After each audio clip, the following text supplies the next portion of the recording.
नमस्कार। न्यूज हाट के खास कार्यक्रम बेधड़क में आपका बहुत बहुत स्वागत है। मैं हूं अश्विनी सिंह, मेरे साथ मौजूद है न्यूज हाट के मैनेजिंग एडिटर अजय मिश्र। बहुत बहुत स्वागत है सर। धन्यवाद। आज सुबह से लेकर शाम तक, मतलब अभी तक जब खबर रिकॉर्ड की जा रही है तब तक राजनीतिक गलियारों में काफी हलचल दिखी। पहली बात, नितिन नवीन कार्यकारी अध्यक्ष चुने गए, राष्ट्रीय कार्यकारी अध्यक्ष चुने गए, नवनियुक्त हैं और पटना आए। आज भव्य स्वागत हुआ उनका, पटना में रोड शो था और काफी संख्या में वहाँ भाजपा के कार्यकर्ता वो काफी गर्मजोशी से उनका स्वागत किए। सर, एक खबर और है जिसपे आज हम लोग चर्चा करेंगे। अजय सर उसका विश्लेषण करेंगे और क्या है उस खबर के मायने वो बताएंगे कि कल नीतीश कुमार दिल्ली से मिलकर आए अमित शाह और प्रधानमंत्री नरेंद्र मोदी से उनकी मुलाकात हुई और उस मुलाकात में काफी कुछ बातें हुई। जो बातें हुई उस पर तो खबर चल ही रही है, लेकिन जब वो वहां से वापस आए तो आज सुबह सुबह अचानक नीतीश कुमार सड़क पे उतरे और जैसे ही सड़क पे उतरे पूरा हड़कंप मच गया। एकदम काफी सक्रिय दिखे क्योंकि ठंड आज काफी थी। इस दौरान वो अपने मंत्री विजय चौधरी और अशोक चौधरी, जो दोनों उनके काफी खास और करीबी माने जाते हैं, उनसे भी मुलाकात की और कुछ अधिकारियों से भी मुलाकात की। सर, दिल्ली से लौटने के बाद अचानक नीतीश कुमार अपने दोनों मंत्रियों के पास चले जाते हैं। क्या कुछ बड़ा होने वाला है क्या? देखिए, आज सुबह सुबह इतनी सर्द पटना की सड़कों पर है, पटना में है कि आदमी जो है घर से बाहर नहीं निकलना चाह रहा, घर से बाहर निकलने से परहेज कर रहा था। कोहरा भी था, दिखाई भी नहीं पड़ रहा था, बिल्कुल, है ना। और इस जो है ठंड में मुख्यमंत्री नीतीश कुमार सुबह सुबह 9 बजे के आसपास, 9:30 बजे घर से निकल गया। बिल्कुल। और पहले गए अपने एकदम जो उनके वरिष्ठ मंत्री हैं विजय कुमार चौधरी, खासम खास भी हैं, उनसे मिले। उसके बाद चले गए अशोक चौधरी के यहाँ, वह भी उनके खास में से हैं।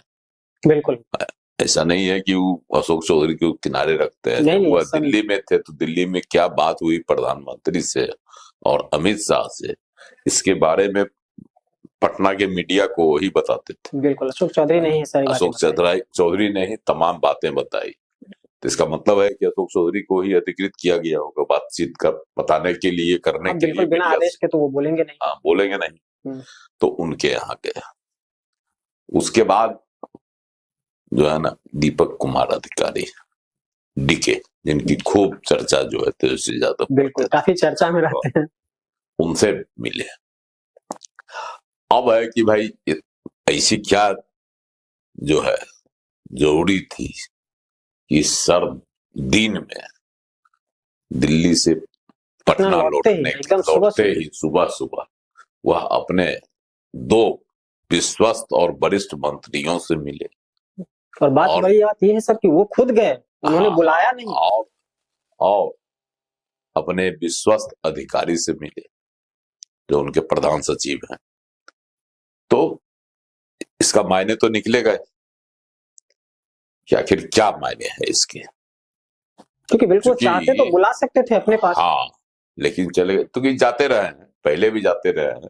जब इनका मन होता है तो निकलते हैं, कभी उस मंत्री के यहाँ, कभी उस मंत्री के यहाँ। एक्चुअली क्या होता है ना सर कि जब खरमास के बाद जैसे मकर संक्रांति नजदीक आता है ना, तो बिहार की राजनीति में बहुत कुछ बदलाव आता है। बिल्कुल, तो उसी का संकेत है। दिल्ली में जो है मुख्यमंत्री की, जो नीतीश कुमार की, प्रधानमंत्री से बंद कमरे में बातचीत हुई और उसके बाद अमित शाह से लंबी बातचीत हुई और उससे जो खबरें छन कर आई उसमें एक बहुत तरह के मुद्दों पर जो है मुख्यमंत्री नीतीश कुमार की जो प्रधानमंत्री से भी बातें हुई और अमित शाह से भी बातें हुई। सियासत की बातें तो अमित शाह से हुई, लेकिन प्रशासनिक बातें जो है वह प्रधानमंत्री नरेंद्र मोदी के साथ। जैसे बहुत सारी योजनाओं का जो है इन्होंने निर्णय लिया और 7 निश्चय 3.0 का भी उन्होंने ये किया है। हाँ, 3 का, उसमें बहुत सारे ऐसी योजनाएं हैं जिसको लागू करने के लिए प्रधानमंत्री ने भी चुनावी वादा किया था, वह भी है। उसके लिए फंडिंग चाहिए,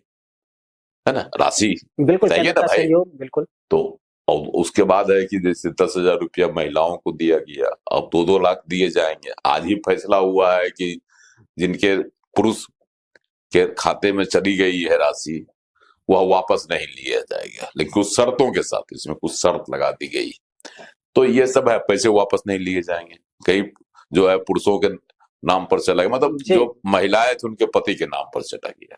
तो ये सब जो बातें हैं, इन सब के लिए खर्च चाहिए, औद्योगिक विकास के लिए प्रांगण बनेंगे, जो सब हुई फैसला हुआ है। तो इन सब मुद्दों पर भी बात हुई प्रधानमंत्री के साथ। और क्या कहता है, गृह मंत्री अमित शाह के साथ सियासी और राजनीतिक बातें भी हुई। उसमें बहुत सारी बातें उभर कर आई। एक तो बातें उभर कर आई थी कि निशांत कुमार को राजनीति में लाया जाए, जिसकी खूब चर्चा है, आज तमाम मीडिया इसको चलाए हुए भी है। कल जो है न्यूज हाट ने सबसे पहले चलाया था इसको। तो ये जो मुद्दे हैं, इन मुद्दों पर बातचीत हुई थी। तो अचानक जो है आज अपने विश्वस्त मंत्रियों से मिलने सुबह सुबह चले गए। तो कयास लगाया जा रहा है कि इन तमाम मुद्दों पर मंत्रियों से सलाह मशविरा उन्होंने किया, मंथन किया, और अपने विश्वस्त अधिकारी के साथ भी इस मुद्दे पर उन्होंने बातचीत की। इसमें एक सवाल रहेगा सर मेरा, ये क्या ये बातें जो है सो सिर्फ जो माफ कीजिएगा विकास को लेके जो बातें हुई या प्रधानमंत्री से जो बातें हुई वही बात है या कुछ और? क्योंकि मृत्युंजय तिवारी ने सुबह सुबह एक बयान दिया है, क्योंकि न्यूज हाट के अपने जो हमारे सहयोगी हैं सागर जी, उन्होंने जब उनसे बात की तो वो कहा कि एनडीए के 60 से 65 विधायक करीब जो है सो उनके संपर्क में। देखिए, एनडीए के विधायक उनके संपर्क में हैं, जैसा कि मृत्युंजय तिवारी ने जो बोला, जो बातें बोली, तो ये तो हमको कहीं से भी पचने वाली नहीं लगती है। आप ही सोचिए कि मतलब 85 विधायक है जदयू के, अब उसमें से 65 को विधायक उनके ही साथ जाएंगे, ठीक। उनकी अपनी हैसियत कितनी, 35 की, तो कितने विधायक होंगे, 100 आंकड़ा जो बताता है। बिल्कुल। तो 100 जो है क्या कर लेगा, बहुमत के लिए, सरकार के लिए 122 चाहिए, तो 22 विधायक कहां से आएंगे? जब सरकार नहीं बनेगी तो कोई भी विधायक जो है सत्ता छोड़कर, है ना, जो है सियासत के बियाबान में भटकने के लिए कोई जाता है? ऐसा देखें हैं आज तक? तो मृत्युंजय तिवारी का जो बयान है, जो दावा है, वह अपने आप में हास्यास्पद है ना, लेकिन उसी के जो उन्होंने जवाब दिया, किसका? नीरज कुमार का, जदयू के जो प्रवक्ता है, वो कह रहे हैं पिछले एक पखवाड़े से कि राजद के 17-18 विधायक मेरे संपर्क में है ना। तो इसी का काट जो है आज कह दिए होंगे, क्या 17-18 कहते हैं, जब बोलना ही है मुंह से, जब बोलना ही है तो 17-18 कह रहे, तो हम कह देते हैं 65 को विधायक मेरे संपर्क में है। तो लीजिए ऐसा, तो देखिए नीरज कुमार जो कहते हैं उसमें थोड़ा सा दम, कारण स्पष्ट है कि भाजपा जदयू राजद के 25 विधायक हैं, तो टूटने के लिए 17-18 को विधायक चाहिए, 2/3 जो है, जो आंकड़ा कहता है। तो चूंकि सरकार है, सत्ता दल है इधर, और नीतीश कुमार जी की भी, मतलब जदयू की भी जो है इच्छा है कि हम सबसे बड़ा दल बने, तो ये दोनों जो है गणित वह मेल खाता है। और जब एक साथ हो जाएंगे नीतीश कुमार के साथ 17 विधायक, तो नीतीश कुमार 102 पहुंच जाएंगे ना, 17-85 102 हो जाएंगे। तो 102 हो जाएंगे तो इनके करीब जो है और लोग सटेंगे तो सरकार बन सकती है। लेकिन अभी भाजपा के बगैर अभी इसकी कोई संभावना नहीं है। लेकिन नीतीश की महत्वाकांक्षा आज से नहीं है ना, 2010 से ही है, हम अकेली सरकार बनाए, सबसे बड़ा दल बनके, सबसे बड़ा दल बनके 2010 में 115 सीट जीते थे, सबसे बड़ा दल ही बनकर उभरे थे। तो उसके बाद से ही इनको जो है ना, यह भूत इनके सर पर सवार, बहुत बार इन्होंने कोशिश की लेकिन सफल नहीं हो पाए। तो आदमी की जो इच्छा होती है वह जब कभी लगता है कि अब मूर्त रूप दे सकते हैं तो उसके लिए वो प्रयास करता है। और नीतीश कुमार जी जो है महत्वाकांक्षी नेता है, तो आप मानते हैं, बिल्कुल बिना सोचे हुए, बिना बोले हुए है ना, बिना सोचे नहीं, मतलब बिना बोले हुए वह जो है मन में रहता है वह कर डालते हैं, और किसी को भनक भी किसी नहीं को लगती। भनक भी नहीं लगती है। तो यह जो है नीरज कुमार के इस दावे में दम है। लेकिन मृत्युंजय तिवारी का जो बयान है और जो वह कह रहे हैं वह अपने आप में हास्यास्पद। तो सर, नीतीश कुमार के अपने करीबी मंत्रियों से मुलाकात के सियासी मायने क्या हो सकते हैं? देखिए, वहां जो विचार हुआ, मंथन हुआ, है ना, कई तरह के मुद्दों पर वहां बातचीत हुई। एक तो जो खबरें छन कर आ रही है दिल्ली से जो आई कि निशांत की एंट्री, तो हो सकता है कि अपने वरिष्ठ मंत्रियों से, है ना, यह विचार करने गए होंगे। हालांकि देखिए, इसमें दो तरह की बातें उभर आती थी पहले। एक तो कि विजय कुमार चौधरी कभी भी निशांत कुमार की राजनीति में लाने के पक्षधर के तौर पर नहीं रहे हैं, है ना। वो कहते रहे हैं कि नीतीश कुमार जी इसके लिए तैयार नहीं है ना। अशोक चौधरी कहते रहे हैं कि प्रशांत कुमार निशांत कुमार को राजनीति में आना चाहिए, इसके वह पक्षधर है ना।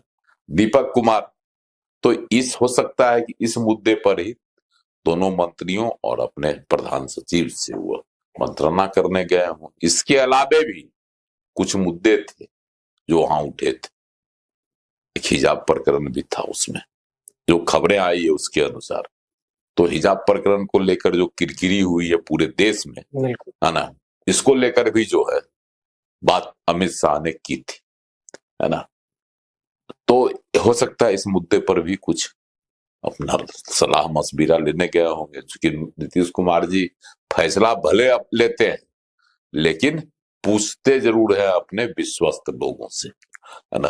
तो कुल मिला के सर ये कह सकते हैं कि जो मतलब जो कहा जाता है कि खरमासवाद, कुछ ऐसी खबरें आ कुछ नया सकती हैं। होने की बातें हैं, तो नीतीश कुमार की गतिविधि बता रही है कि हो सकता है कि खरमास के बाद कुछ नया हो, चाहे वो निशांत की एंट्री के रूप में हो या जो भी कुछ और बातें भी हो, हो सकती जो भी बातें हो सियासत की, कुछ नया हो सकता है, मतलब कुछ न कुछ नया होगा। नया होने की बातें लग रही है नीतीश की इस मुलाकात सक्रियता से। बिल्कुल।